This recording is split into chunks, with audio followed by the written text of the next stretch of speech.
In this video, you're gonna learn how I stopped my slice, finally stopped my slice in the golf swing by fixing my lead thumb position on the golf club. Now I'm going to give you the answers to the test, and then I'm gonna show you how to get the correct answer to the test. Now, a thumb position that's too far to the left, when you hinge against your thumb in the swing, look what it's doing to this club face, it's opening it.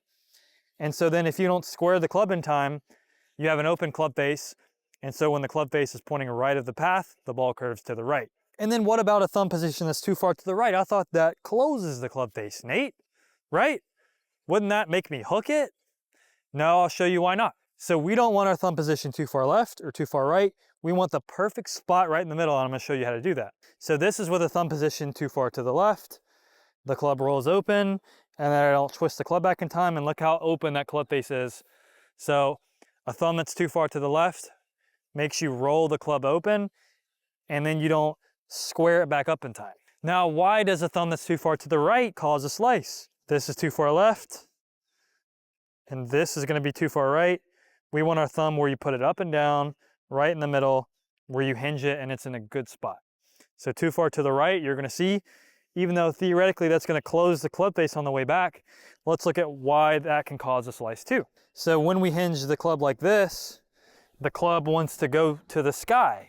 And so from this position, you'd be pulling straight left, causing a slice. If you lift your arms this much and pull left across the line, that can cause a slice. So even though we close the club face, with how much we're swinging to the left, the club face is square now, but I'm swinging left across the ball.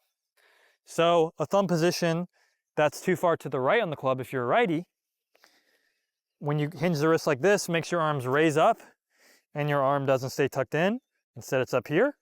And so from this position, it's very easy to go left.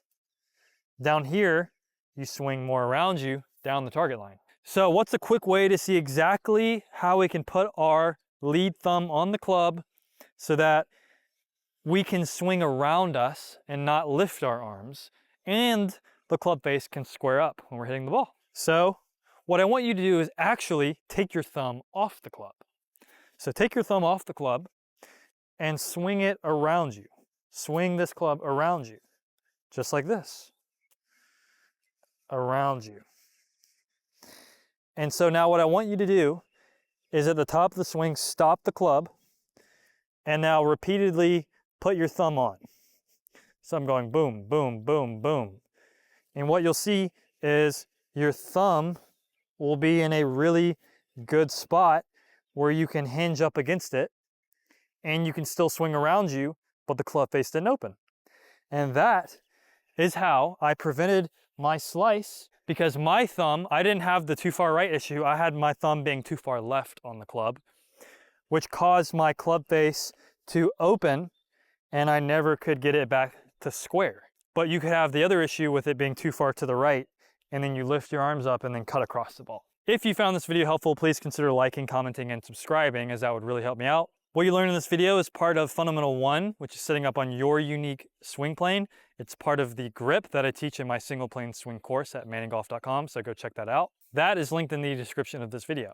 But again, I hope you found some helpful tips in this video, and make sure you go watch all the other videos on how to stop your slice. I have a series. This is video 8, I believe. So make sure you watch all the other videos in this series on how to fix your slice.